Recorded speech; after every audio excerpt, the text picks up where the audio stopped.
A shadow in the wreckage. The desert was quiet. Only the wind moved, brushing over broken metal, rusted engines, and burned ship parts scattered across the wasteland. This was the Junklands, a place where dead machines slept forever. Jace walked alone. He was a human scavenger, tall, tired, and covered in dust. Every day he searched this land for something useful, scrap to sell, parts to fix, fuel to trade. But today felt different. The air was heavy. The sky above looked darker than normal. He climbed over the wreck of an old cargo ship. Its hull was split open like a cracked egg. Inside, only shadows and silence.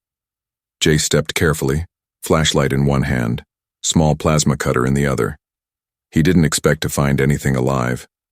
But then, he heard it. A sound. It was soft, like a whimper. A tiny sob. It came from somewhere deep inside the broken wreck. Jace froze. He turned off his flashlight. He waited. The sound came again. Crying. He moved slowly now, his heart beating faster. No one cried in the Junklands, unless they were dying. Or worse. Jace followed the noise, stepping over broken wires and crushed walls. Then he saw it, a small shape hidden under metal sheets. He crouched and pulled the metal aside carefully. His eyes widened. A woman. An alien woman. Her skin was light gray with soft patterns glowing faintly across her face. Her eyes were large, glowing faint blue, full of fear. She was holding something tight to her chest. No. Someone. A child. The little alien girl was no older than 4 or 5. Thin, shaking. Her breathing was weak. She was too tired to cry anymore. The woman looked at Jace like a trapped animal. Her lips trembled and her body shielded the girl completely. "It's okay," Jace said quietly, raising his hands. "I'm not here to hurt you." Of course, she didn't understand him. Her ears twitched, but she stayed silent. Her eyes flicked between his hands and his tools. She was scared, but she hadn't run. Maybe she couldn't. Jace put down his cutter and reached into his bag. He pulled out a small water can and a food pouch. He slowly placed them on the floor and stepped back. The woman didn't move. She was breathing hard, trying to stay strong. The child whimpered again. Jace looked at her. Her eyes were dull, her body thin. She looked sick. He knew she wouldn't last long like this. "Please," he said, voice low. "Let me help her." But the woman still said nothing. Suddenly, the child coughed. The woman's hands tightened around her. Her shoulders shook. A tear slipped down her cheek, but she made no sound. Jace felt something heavy in his chest. He had seen many things in the Junklands, monsters, thieves, wreckage, but never this. Never a mother broken and alone hiding in the trash with her baby. He couldn't leave them. Jace backed away slowly. He didn't want to scare her more. He climbed out of the wreck and returned an hour later with more supplies. A blanket, a power cell for heat, medicine for the child. He placed them all nearby. Then he sat at a distance watching silently, waiting. Time passed. The sun was setting. The Junklands grew colder. Winds howled through the metal bones of old ships. Jace stayed there unmoving. Then finally, movement. The woman's hand reached out, shaking. She grabbed the water can and food pouch and pulled them close. She didn't look at him, but she didn't push them away either. Jace let out a quiet breath. It was a small step, but it was something. He didn't know who she was, where she came from, or why she was here. But he knew this. She needed help. And so did her daughter. As the stars appeared in the sky, Jace whispered to himself, "You're not dying here, not on my watch." And the shadow in the wreckage was no longer alone. She refused to let go. The morning came slowly. Jace hadn't slept. He had stayed all night, sitting in the sand near the wrecked ship, eyes half closed but alert. The wind was colder today. Dust moved through the air like ghosts. Inside the broken hull, the alien woman still sat, curled around her daughter like a shield. She hadn't spoken a single word, not in her own language, not even a whisper. But her eyes told a story, a long, painful story of running, hiding, surviving. She didn't blink when her child coughed again.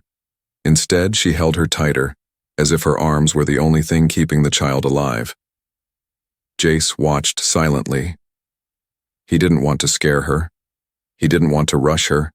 He just wanted her to see something different, that a human could care. Later that morning, he returned with a hover cart loaded with more supplies, soft rags, a small solar heater, nutrient paste, even an old stuffed toy he had found years ago in a forgotten crate. He placed them again a few feet away from the wreck and backed off. No response, no sound, no trust. But he noticed something new. Her eyes followed him now. They tracked his every step. Not like prey watches a predator, more like someone unsure if the stranger in front of them was real. Jace tried again. This time he spoke slowly, pointing at himself. Jace. My name is Jace. She blinked, then looked down, still silent. Then he pointed gently at the child. What's her name? Her name? No reply. But her fingers brushed the girl's cheek, and for just a second Jace saw something crack in her face. Not fear, grief. He stood and left, deciding not to push more. But just as he turned, he heard it, a soft sound. One word, a name. Sia. Jace turned around. The woman's eyes were wet. She looked down, holding her child closer. Sia. She whispered again, her voice shaking like she hadn't spoken in days, maybe longer. Jace nodded slowly. He didn't smile. He didn't want to seem too fast, too friendly. Instead, he placed the stuffed toy near the food and walked a few steps back. The child stirred. The toy caught her eye. Tiny fingers reached out. The mother grabbed her hand fast, too fast. Her body tensed. She wouldn't let go. She was scared someone might take her daughter. Jace didn't blame her. The universe was cruel. He had seen how alien refugees were treated, hunted, sold, left, to die. Maybe that's why she ended up here, dumped like trash with her child. But this junkyard was his home, and no one died here if he could help it. Jace returned the next day with a translator patch, an old one. It barely worked, but it could translate basic phrases. He set it down carefully near the supplies, then he said, "For you. Talk. No danger." She stared at the small device. No movement. Then slowly, she reached for it. He waited. She held it in, her hand, and pressed it to her neck. A soft green light blinked. A whisper came from her lips, this time in broken English. "You, not soldier?" Jace shook his head. "No, just a fixer, a friend." The woman narrowed her eyes. "No friends, I'll lie." Jace nodded again. "Maybe, but not me." She looked down at her daughter, still sleeping, still weak. Her lips trembled. "She's sick." "I know," Jace said softly. "I can help." She flinched. "Why?" she asked. "Why help me?" Jace didn't answer right away. He looked up at the empty sky, a place where ships flew and people forgot others down here. Then he looked back at her. Because someone should. Silence. Then something changed. She moved slightly, just a little. Her hand loosened around the child's shoulder. Not much, but enough a sign. She still didn't trust him, but she was tired of being alone. Rain in the desert. The wind had changed. Jace could feel it before he even saw the sky darken. A low hum vibrated through the junkyard ground like something old and angry was waking up beneath the metal. Acid rain. It didn't fall often, but when it did, it burned skin, melted wires, and poisoned anything it touched. The old world had left behind this curse, and in the junk lands it gave no warning. Jace rushed toward the ship wreckage. He had left Vera and little Sia inside the broken hull earlier that day. It offered some cover, but not enough for what was coming. As he reached the rusted edge of the ship, a crack of thunder ripped the sky open. A sharp hiss followed, like boiling water hitting metal. Then the rain came. Not water, but steam, pain, and smoke. He burst inside the wreck. Vera was already awake. Her body curled tightly around Sia, arms shaking, trying to protect the child from every angle. Sia whimpered softly, too weak to cry. The metal above them groaned as drops of acid sizzled down. One drop hit near Vera's foot, burning a hole straight through a pipe. She screamed. Jace didn't wait. He grabbed the blanket he had left and threw it over them, then pulled out a thick tarp from his back and held it high above all three of them, shielding them as best he could. "It's okay," he shouted over the roar. "I've got you. You're safe." Vera didn't answer, but she didn't push him away either. That was enough. The acid drops hit the tarp like fire. Some slipped, past burning the floor beside them. Jace didn't move. He kept holding the tarp even as the edges sizzled. He didn't care. Let it burn, let it hurt. He wasn't going to let them die. Minutes passed, maybe longer, until finally, the rain stopped. Just like that. Silence returned. The steam slowly cleared. Jace's arms dropped. His skin stung. His clothes were marked with holes, but he looked at Vera and Sia and saw they were safe, still breathing, still alive. Vera looked up at him, eyes wide. For the first time, no fear, only shock. "Why?" she whispered through the translator. "Patch. You protect us?" Jace sat down slowly, tired. "Because I told you. I'm not like them." Vera touched her daughter's head, brushing away a bit of soot. She stared at Jace a long moment, then she said softly, "You hurt." Jace looked at the burn on his arm and laughed lightly. "Not as much as you have, I'm sure." Vera's hand still shook, but her shoulders lowered slightly. She looked at the blackened tarp above them. She looked at her child's sleeping face. Then she did something unexpected. She pulled a piece of fabric from her pack, soft and blue, wrapped in a small silver ring, and handed it to Jace. He took it, confused. "What's this?" She looked down. "My husband's memory cloth," she said. "He died, protecting us." Jace's hand froze. He understood the weight of what she was giving him. "You keep it," he said gently. "That's yours." Vera didn't take it back. She simply said, "You protected her," like he would have. Jace swallowed hard. He had come to this wreck hoping to find wires or fuel. Instead, he had found a family with nothing left but fear and ashes, and now a chance to give them more.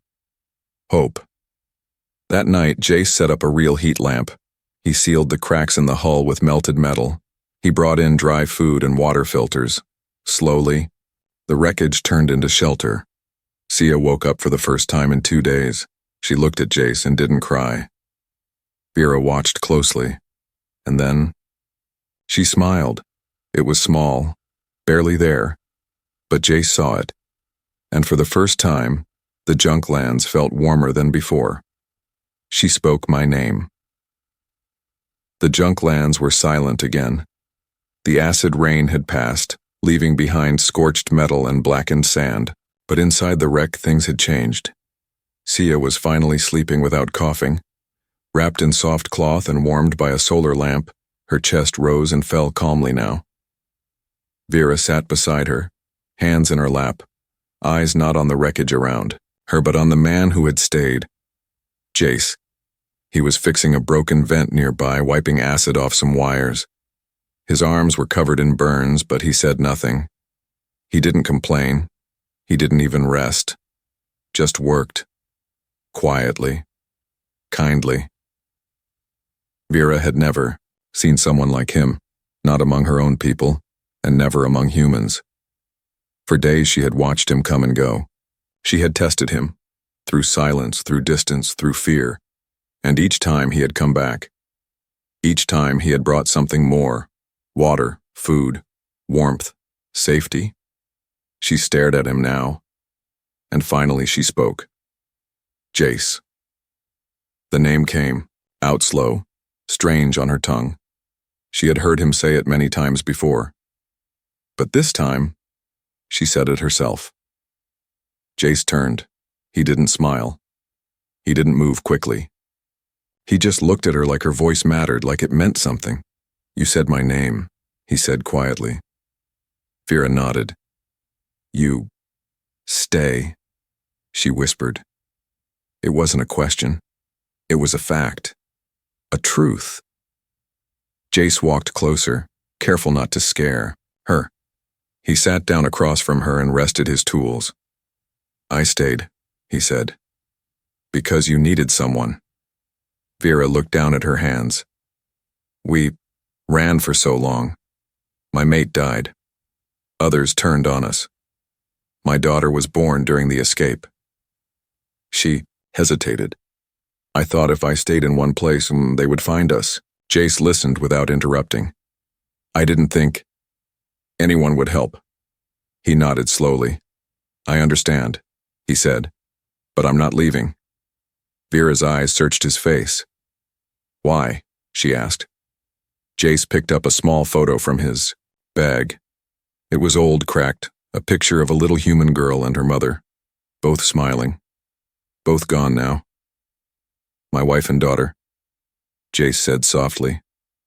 Lost them. Long time ago. I couldn't save them.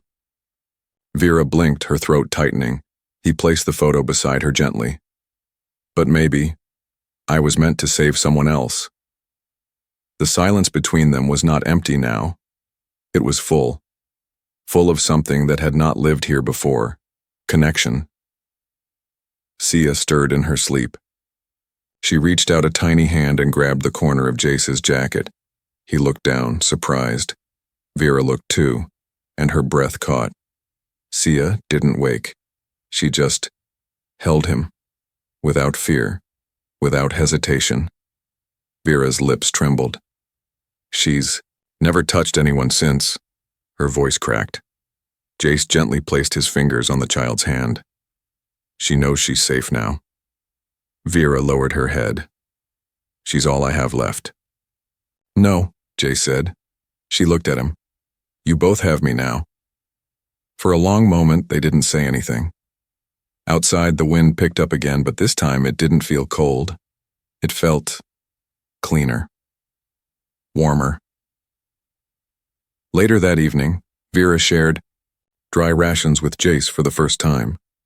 They sat in silence, eating slowly side by side. And when the night sky lit up with falling stars, Vera whispered, My world used to believe each falling light was a soul finding peace. Jace nodded. Then maybe, tonight's stars are for you. The warning light. The days passed, quietly. Jace turned the broken wreck into something more. A place with warmth. A place with light. A place that felt alive again. He fixed a small water line from the junkyard's forgotten pipes. He installed a solar panel. He even shaped a sleeping corner for little Sia out of old shipping crates and soft blankets. She laughed now. Light giggles, small but real. And Vera had stopped flinching when Jace entered the room. But peace in the Junklands never stayed long. One morning while Jace worked outside, a soft beep-beep broke the silence. Not from inside, from the sky.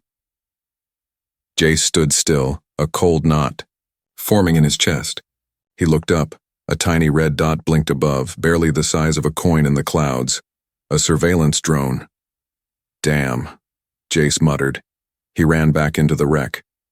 Vera felt the change the moment he stepped in, his eyes sharper, his hands moving fast. What happened? She asked. Jace didn't answer at first. He grabbed the old tarp and pulled it across the main opening, covering the light from the solar panels. Then he shut off the heat core and covered Sia with a heat wrap. Then he looked at her. They found the ship, he said quietly. Someone's watching. Vera's skin lost color. Her hands pulled her daughter close again. "No," she whispered. "They can't find us. Not again." Jace knelt down beside her. "I think it was just one drone, maybe a scout, but if it sends a signal, someone will come." Vera's breath caught. Her whole body shook. "We have to run." "No," Jace said quickly. "They'll expect that." "Then hide?" she asked. Jace nodded. "I know a place, not far. Beneath the old crawler rigs. Nobody goes there. It's dark, cold, but safe." Vera nodded. No argument. She trusted him now. Together they moved fast. Jace packed only what they needed: rations, water, medicine, and Sia's tiny blanket. He lifted the child into a sling on his chest. Sia didn't cry. She simply laid her head on Jace's shoulder. Outside, the sky had turned gray. The wind was louder. Every few minutes, Jace looked up, scanning for the drone. Nothing, but he still moved like a hunted man. The entrance to the crawler ruins was hidden beneath a pile of broken gear wheels. Jace had discovered it years ago, back when he'd been chased by bandits. He pulled aside a thick metal plate and pointed down. "Go," he whispered. Vera climbed in first. Jace followed, carrying Sia in one arm and pulling the metal lid shut behind him. Inside it was cold and tight, but dry. Safe. Jace set up a low lantern. Dim orange light filled the space. Vera pulled her daughter close. "Will they come?" she asked softly. Jace sat down against the wall, breathing slow. "They might. But I won't let them take you." Vera looked at him. Her voice was shaking. "You don't know who they are." "Doesn't matter. They're not soldiers," she whispered. "They're collectors." Jace's eyes narrowed. "Slavers?" She nodded. "When my planet fell, they took many like me. They scan for life signs. They sell mothers, children, even unborns." Jace's fists clenched. "No one's selling your daughter," he said. Then, as if fate wanted to challenge him, a sudden crackling noise came from above. The sound of hover engines. Jace's breath froze. Vera's hand covered Sia's mouth gently, holding her breath. Outside, something moved. A metallic click. A mechanical voice. Cold and robotic. "Thermal trace detected. Investigating." Jace reached slowly into his side bag, pulling out a small EMP grenade, his last one. If he used it, it would fry any drones nearby, but also ruin their hiding spot's systems. No more heat, no more light, no more chance to signal for help. He looked at Vera. She nodded. She was ready for the dark. He activated the EMP boom. A small thud shook the tunnel. Above them, all sound died. Jace waited. Long minutes passed. No movement. No more voices. Only silence again. He turned to Vera. "We're still free." Vera didn't speak. She leaned forward, gently pressed her forehead to his. Then she whispered, "Thank you, Jace." She had never said it before, but now she meant it with everything inside her. "I'll build you a home." The tunnel was dark now. The EMP had killed everything. Lights, heat, signals. Only the faint sound of breath filled the space. But even in that silence, something had changed. Vera no longer looked afraid. She looked determined. And Jace? He had made up his mind. They couldn't run forever. They couldn't hide in holes and shadows. They needed a place of their own. A real home. 2 days later, after the sky patrols passed and the area was quiet again, Jace brought Vera and little Sia out of the crawler ruins. The junklands looked the same. Dead, broken, scattered with metal bones, but to Jace it felt like a challenge now. He scanned the horizon. He remembered something. An old shipyard far across the ridge. Buried under sand, forgotten by traders and thieves, he had explored it once long ago, too broken for salvage but solid, quiet, and hidden. "We'll go there," Jace said, looking at Vera. She didn't ask why. She just nodded. It took half a day to reach it. They walked in silence, Sia resting against Jace's back, her little arms wrapped around his neck. Vera walked beside him, every now and then glancing up at his face, not with suspicion anymore, but with quiet admiration. When they reached the shipyard, the sun was setting behind red dunes. The old ship was still there. Huge, buried halfway, in the sand like a sleeping beast, but its structure was strong. The cargo hold was wide, the engine room deep, and it was dry. Most importantly, it was theirs now. "This will be your home," Jace said simply. Vera looked up at the ship. "Not just ours," she whispered. "Yours too." Jace got to work the next morning. He used every trick he'd learned over the years, cutting, welding, salvaging from nearby piles. He fixed the outer door, sealed the roof, patched holes in the floor. Vera helped. She was careful at first, watching, learning. But soon her hands moved with purpose. She built too. Walls, shelves, small sleeping spaces using soft fabric and curved metal scraps. Sia followed them, tiny steps behind her mother, hugging a little stuffed robot Jace had repaired just for her. Each day, the cold wreck turned warmer, brighter, safer. Home. One evening, as the stars bloomed above and cool winds danced across the sand, Vera sat beside Jace near a fire made from thermal coils. She watched Sia sleep inside the ship, wrapped in a clean blanket. Then she looked at Jace. "You are strange," she said with a tiny smile. Jace chuckled. "Thanks, I guess. You could have left us many times, but you stayed. Why?" He was quiet for a moment. Then he said, "Because I was broken too, and building this place, building a family again. Maybe it's how I heal." Vera looked at him with soft eyes. "We're not your family." He nodded. "Not yet." Silence again, but this silence wasn't heavy. It was full of something gentle. Then Vera whispered, "You don't have to fix everything." Jace glanced at her. Want to?" She reached out then, slowly, and placed her hand over his. Her skin was warm. Thin lines of light pulsed under her skin, glowing faintly. She said, "Then let me help you build." Over the next weeks, the ship changed completely.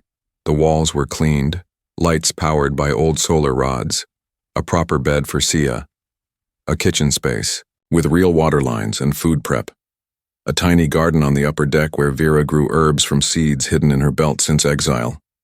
Jace didn't just build metal. He built peace. And Vera? She laughed again.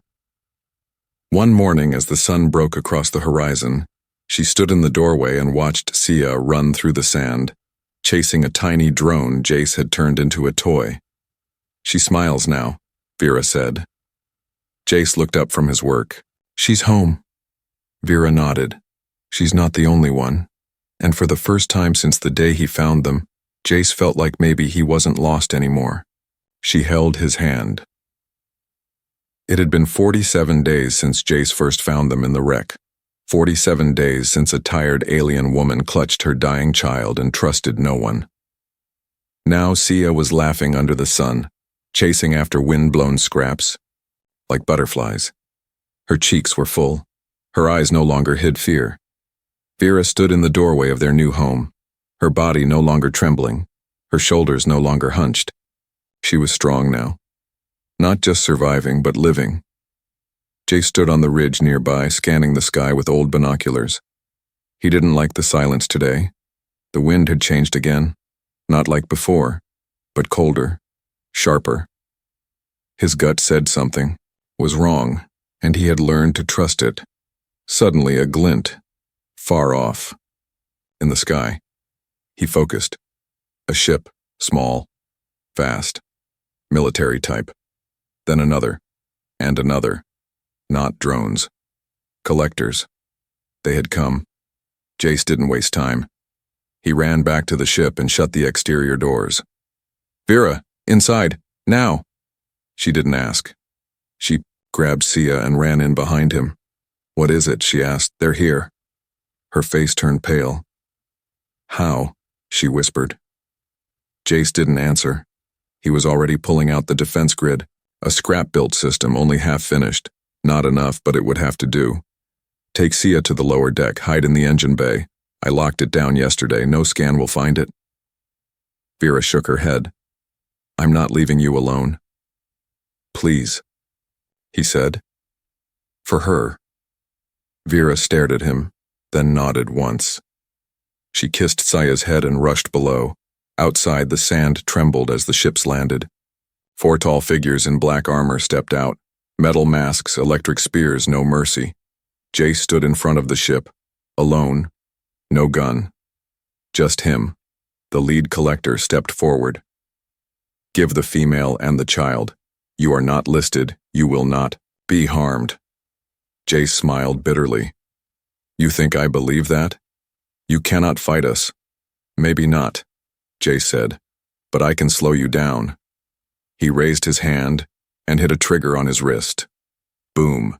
The outer perimeter exploded in light. Scrap shards flew everywhere. 1 collector fell. The others raised shields. Jace moved fast, throwing the last EMP grenade. It hit 1 unit. Another dropped. Then a spear cut through the air. Jace cried out. It struck his side. Sparks and blood. Spilled, he dropped to 1 knee but still smiled.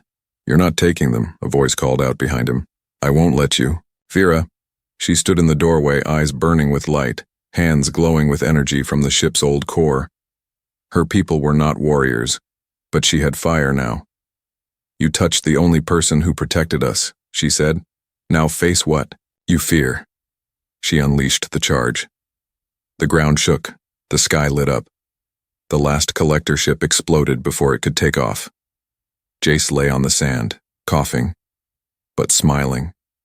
Later, much later, he woke up in a soft bed, bandaged, warm light covered. Him. He turned his head. Vera sat beside him holding his hand. You almost died, she said, voice low. But I didn't. No, she smiled. Because you wouldn't let go. He looked down. Her fingers were still wrapped in his.